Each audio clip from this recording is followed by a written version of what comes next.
Hello everyone and welcome back to my channel. It's Christina from Our Wood Home. This is the final video in our Proverbs 31 study series.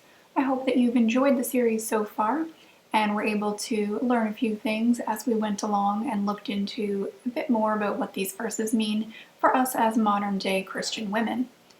As you may notice, it's taken me a pretty long time to get this final video out, and I do admit it was a bit of a struggle. Most of the verses in Proverbs 31 made a lot of sense to me as soon as I read them, or after a few times reading them, and there were some that were a little bit more difficult to understand in modern terms. But I would think that verses 28 and 29 seemed pretty straightforward. Let's go ahead and take a look at what they say, and then we'll discuss that. Verses 28 and 29 read, "Her children rise up and bless her, her husband also, and he praises her, saying, 'Many daughters have done nobly, but you excel them all.'" That seems pretty straightforward, doesn't it? But yet it's taken me so long to get this video done. I'll be honest, it was a struggle because I felt a little bit cheated. Everything I have read in Proverbs 31 thus far seems pretty doable to me. Maybe not all at once or even right away, but it's doable over time. But these two verses are a different story. I don't talk about it here on my YouTube channel, but on my blog I've mentioned that I haven't been able to have children, and maybe that's possible in the future, but right now I'm childless, so it's kind of hard for me to apply these verses to my life. In this video, I can't really talk about how to make sense of this verse for modern women or modern mothers because I'm not a mother. I don't know how to live my life in a way that would cause my children to bless me. I certainly can do my best to be the kind of woman the Proverbs 31 woman is, but this verse in particular doesn't really apply to me right now. I believe studying this chapter in the book of Proverbs will help me grow as a Christian, as will study of the rest of the Bible. But this verse is a little bit different. I'm hoping that it will still be encouraging to those of you listening who are mothers. I think it's important to know that this verse doesn't necessarily mean your children will wake up in the morning and say good things about you right off the bat. This verse means that as your children grow up, they will say positive things about your Christian influence over their lives. The second part of this verse about the husband praising, I think that's pretty self-explanatory as well. We should all be striving to bring our husbands honor and to do right by them, but also to honor God in everything that we do. Let's read the final two verses in Proverbs 31. "Charm is deceitful and beauty is vain, but a woman who fears the Lord shall be praised. Give her the product of her hands, and let her works praise her in the gates." Is charming a word that you would want used to describe you? To me, that word has always kind of had a negative association. I think of a person who is self-serving or manipulative and knows how to win people over. Of course, there are people who have a natural charm and charisma, with pure intentions and lovely spirits.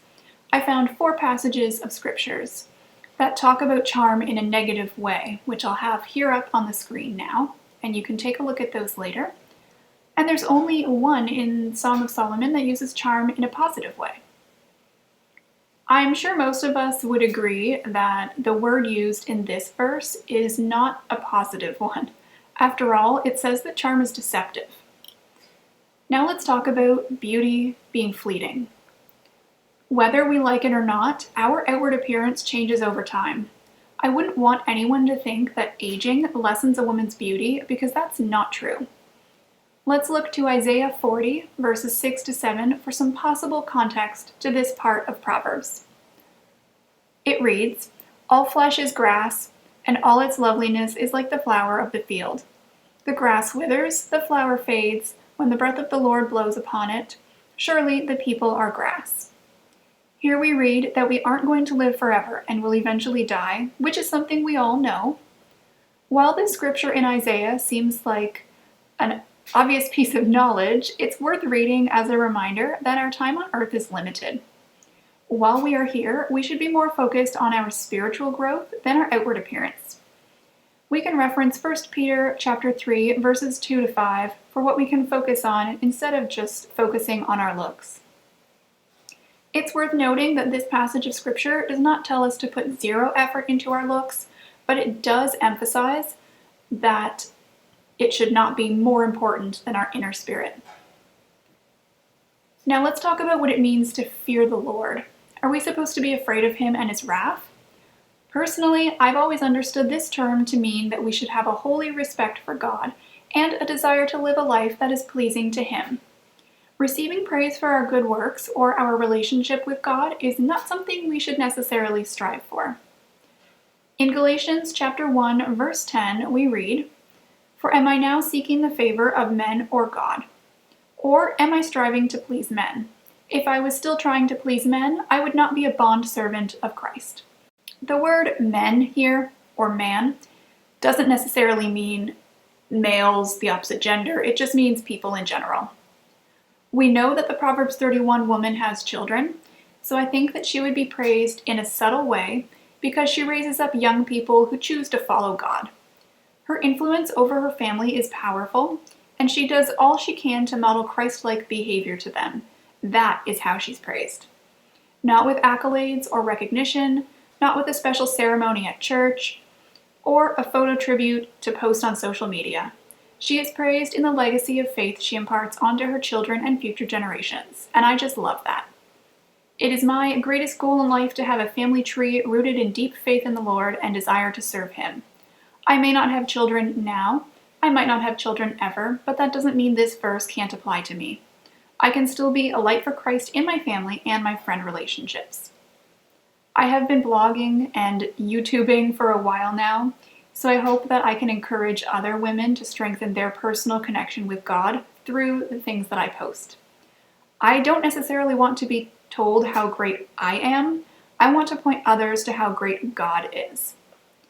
If you are a woman who has read Proverbs 31, or come along with me on this series, and you feel that you can't quite measure up, let me remind you that this woman described here was not someone who lived and breathed.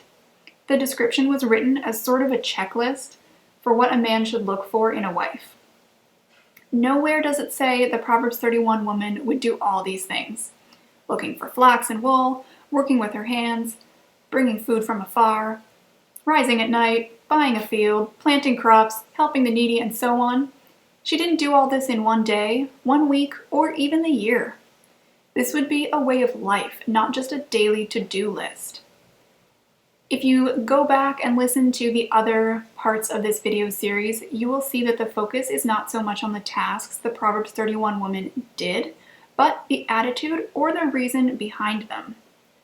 If you are in a season of life that has you very busy with babies or young children, maybe you're experiencing chronic illness or pain that leaves you resting most of the time, please don't feel discouraged. You can still implement Proverbs 31 in your life. So I suggest praying and asking God to show you how, as well as continuing to study this passage and others that relate to womanhood. I've heard from so many young women and older women saying that this passage is nice and all, but it isn't possible for us as modern women, since we don't have servants to do all the work for us. And for reference, servants and girls and servant girls and maidens and attendants, those are all words that are used interchangeably, depending on your translation, and it's referenced in verse 15. And I don't want to sound harsh, but to me, this is a cop-out. Saying that you don't have servants, so you can't follow the Proverbs 31 example, is just not accurate. It doesn't take servants to be excellent, as we see the Proverbs 31 doing in verse 10. It doesn't take servants to be trustworthy in verse 11, or to be diligent and serve our family using our unique abilities, as we see in verses 13 to 14. We don't need servants to intentionally run our household and meet our family's needs, as we read about in verse 15. We can be a hard worker and make wise choices without servants. We can be humble and willing to do tasks that we don't necessarily have to do. We can also have a willingness to serve others and to be prepared and to trust God to meet our needs. We can respect ourselves and our home and affirm and build up our families to create a positive home environment. It doesn't take servants to make our family a priority over any career we choose. We can be strong and dignified and trust our future to God, all without needing a servant. It doesn't take servants to speak with wisdom and kindness or to be disciplined and intentional with our time. And it certainly does not take servants for us to seek God's favor above all else.